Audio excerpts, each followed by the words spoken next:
Kompas TV, selain Firzi, malam hari ini juga sudah hadir tamu-tamu spesial kita juga untuk membahas Timnas Indonesia yang akan melawan Bahrain malam hari ini. Ada pelatih, mantan pemain dan mantan pelatih Timnas kita dan juga legend strikernya Timnas kita dulu, Bambang Nurdiansah. Selamat malam. Selamat malam. Coach Banur, sehat? Selamat malam, alhamdulillah. Dan juga ada Ketua Umum Paguyuban Supporter Timnas Indonesia, Ignatius Indro. Mas Indro, selamat malam. Selamat malam. Ini saya tadi bahas juga dari POV supporter. Saya ke Mas Indro dulu nih. POV-nya supporter ini katanya kalau kata Firzi memang punya impact yang cukup besar begitu terhadap performa timnas gitu ya di GBK. Dari Paguyuban supporter sendiri sudah menyiapkan apa nih buat timnas malam hari ini? Ya, ada beberapa koreografer dan juga kita pengibaran bendera pastinya. Dan yang pasti kita akan mendukung apapun yang terjadi dengan timnas. Sangat teatrikal pastinya nih ya nanti di GBK nih. Berarti nanti Mas Indro langsung sana nih? Langsung. Oh, oke, mantap. Nah, kalau kemarin ada kekhawatiran dari timnas Bahrain bahwa wah supporter timnas Indonesia kita akan tunjukkan juga kepada AFC dan FIFA ya malam hari ini konon akan meninjau juga memantau juga petinggi-petingginya datang akan tunjukkan kepada mereka bahwa supporter kita sangat dewasa, sangat suportif terhadap timnas tanpa juga menimbulkan ya dalam tanda kutip huru-hara lah saat pertandingan berlangsung. Nah, kalau Mas Indro sendiri menyiapkan dari paguyuban atau ada imbauan terhadap paguyuban supporter kita terhadap match yang akan berlangsung malam hari ini? Ya, kan kita sudah lama juga melakukan edukasi terhadap supporter, khususnya anggota kita ya. Anggota kita edukasi, kita bagaimana menghargai lawan, walaupun kita menang atau kalah gitu. Itu yang kita selalu edukasi. Nah, sayangnya bahwa sebenarnya kita udah punya supporter itu masuk undang-undang keolahragaan. Tapi sayangnya tidak ada aturan turunan yang memaksa seluruh stakeholder untuk melakukan edukasi. Oke, kita tadi juga janji sama pemirsa Kompas TV untuk membahas line up, kira-kira perakiraan line up yang akan diturunkan oleh Coach Patrick malam hari ini melawan Bahrain. Saya tanya dulu sebelum ke situ ke Coach Banur, Coach, kalau harapan supporter sangat tinggi terhadap timnas kita malam hari ini, dari Coach Banur sendiri, saya pikir punya harapan yang sama? Iya, pastilah. Sebagai orang Indonesia, sebagai juga bekas pesepak bola dan sekarang juga kerja di sepak bola. Ya. Harus ke Piala Dunia dan kuncinya ini hari harus menang supaya kita menjaga asa masuk ke ronde keempat, minimal kita nomor 3 atau nomor 4 gitu ya. 2 pertandingan terakhir kita harus 6 poin main di kandang. Lupakan lawan Australia kemarin, kita fokus saja 2 pertandingan terakhir ini menurut saya. Berarti sudah move on lah ya? Ya, pemain-pemain kita harus move on. Sejauh ini sudah kelihatan move on, Firzi? Berdasarkan pantauan Anda kemarin ya, pada saat sesi latihan? Ya, kita di sesi latihan kita melihat bahasa tubuh para pemain juga ya. Karena semua pemain lengkap latihan, termasuk Sandy yang katanya juga sempat mengalami rasa sesak ya di dadanya setelah tubrukan dengan pemain Australia itu. Kemis sudah balik ke Belanda untuk merawat cederanya bersama klub. Dan kemarin memang kita lihat suasana yang lebih riang ya, terutama latihan hari Minggu, bagaimana para pemain juga mulai berkumpul lagi, menemukan mentality mereka kembali. Benar kata Om Banur, melupakan apa yang telah terjadi di Australia, mengambil pelajaran dari laga tersebut, analyze the game, analyze weaknesses-nya di mana, dan improve upon it gitu, mengambil apa yang positif dari laga itu dan kemudian memperbaiki apa yang masih kurang. Dan Coach Patrick juga mengatakan hal sama ya, positive mindset bagi dia, ambition untuk mendapatkan hasil bukan hanya 1 poin tapi 3, itu juga ditekankan oleh Marcelino di konferensi pers H-1 laga. Dia bilang tim ini siap 100%, mereka udah evaluasi pertandingan Australia dan menatap pertandingan dengan sangat serius, dan dia janji tim ini akan menunjukkan the real timnas Indonesia ya di laga lawan Bahrain ini. Jadi memang pelajaran-pelajaran yang berharga dari laga lawan Australia itu yang sudah mereka tetapkan tadi. Oke, langsung masuk ke formasi. Kira-kira kalau di Sydney kemarin, saya melihat 4 defender ya dimainkan sejak awal. Sebenarnya kalau di Sydney mungkin Om Banur juga ada pandangan taktis ini ya. Tapi kalau menurut teman kontributor kami yang berangkat ke Sydney di sana melihat laga, memang formasi sebenarnya adalah 3-4-3 atau 3-5-2 variannya ya. Karena positioningnya itu sebenarnya, positioning antar pemain.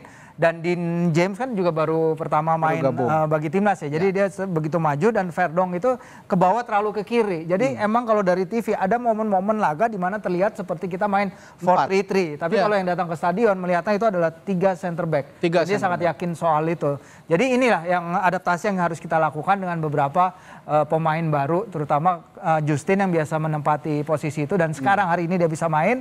Kemarin kan tidak bisa diturunkan ya. Jadi harapannya memang entah tadi Pak Marji juga udah ngomong ya di Kompas TV ada sesuatu yang berbeda nih dari laga kontra Australia yang akan mereka tunjukkan. Lihat aja nanti. Nah, ini menarik nih, apa nih lihat aja nanti. Ini yang jadi kejutan oleh oleh timnas Indonesia buat Bahrain nanti tentunya. Saya ke Coach Banur lagi. Kalau kemarin melihat penguasaan bola timnas melawan Australia ini sangat bagus, sebenarnya cukup bagus. Ada sekitar 60%, tapi minim gol. Anda sebagai mantan pelatih, mantan penyerang timnas juga ini yang seharusnya punya advice lebih baik untuk serangan-serangan kita di GBK ini gimana, Coach? Ya, dari sisi itu benar, possession kita lebih dari Australia. Tapi kalau melihat hasil kita kan kalah. Yang penting results kan. Nah, artinya gini, biasa tim kalau punya taktikal yang baik, dibiarkan orang menyerang dulu, seperti lawan Australia kemarin. Kebanyakan kita menguasai bola, tetapi ketika kita bola kerebut lawan, counter mereka itu yang efektif sekali. Nah, nanti jangan sampai terjadi. Bisa kemungkinan terjadi Bahrain main seperti mereka. Anak main di kandang lawan, dia tunggu, dia melakukan counter yang efektif. Artinya gini, harus ada keseimbangan waktu menyerang dan bertahan. Transisi waktu menyerang dan transisi waktu bertahan. Dari menyerang ke bertahan, bertahan ke menyerang.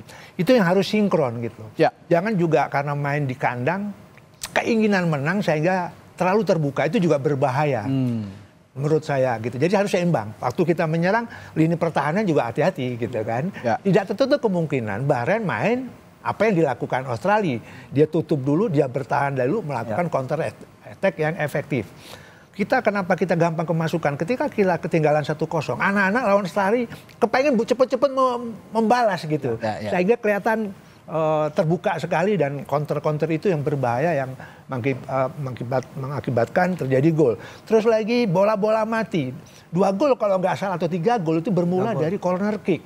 2 gol. Ya, nah ini saya pikir behind the team ini sudah tahu lah, udah ada catatannya, mereka sudah analisa lawan Australia bagaimana memperbaiki tim ini ketika lawan Bahrain nanti malam. Oke. Nah, saya tanya juga ke Mas Indro nih.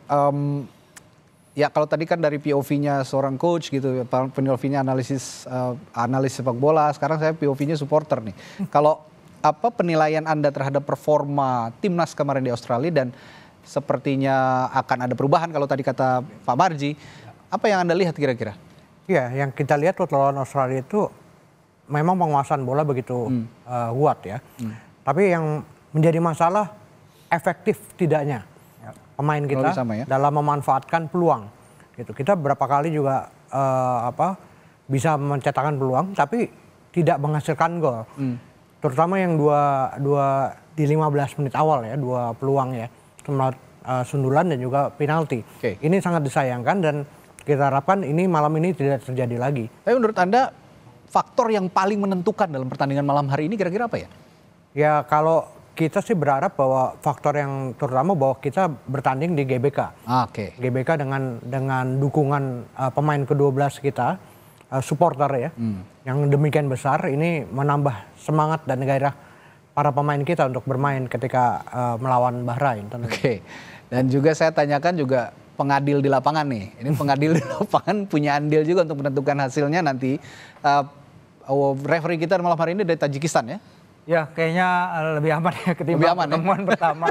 Pertemuan pertama emang fantastis sekali ya keputusannya. Cuman saya mau nambahin dikit yang Om Banur tadi bilang ya, soal bagaimana kalau tim kita diserang kayaknya dalam transisi ya Om Banur ya, pertahanan jadi seperti bisa saya katakan kocar-kacir karena mereka seperti terlihat 11 pemain individual di dalam lapangan. Dan ketika saya pertandingan itu juga saya berbicara secara konstan WhatsAppan sama teman saya jurnalis Australia. Dia mengatakan bahwa kami itu emang kuat bertahan. Australia itu emang kuat bertahan, tapi tapi Indonesia tuh nggak melakukan segalanya, nggak menguji, nggak cukup menguji pertahanan Indonesia. Walaupun kalau lihat statistiknya sih sebenarnya bagus. Kita tuh norehin 218 operan di paruh lapangan mereka berbanding 77 dari mereka di paruh kita.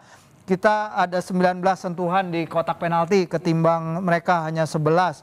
Dan ini adalah angka-angka yang mungkin kita nggak akan dapatkan di era Coach Shin dulu. Tapi itu dia, kita tuh nggak perlu, benar kata Om Nur, kita nggak perlu angka-angka ini. Ya, We need the result. Saya melihat apa ya, tidak ada upaya untuk making chances sebanyak mungkin begitu. Kalau kemarin saya lihat passing-passing hanya berada di area titik 12 pas. Saya tidak ada lihat crossing-crossing. Saya akan tanyakan itu nanti setelah jeda. Apakah mungkin crossing-crossing ini juga di exercise oleh pemain-pemain kita? Karena kita punya pemain-pemain dengan postur yang mumpuni sekarang ini. Kita akan bahas setelah jeda di Breaking News Kompas TV. Tetaplah bersama kami.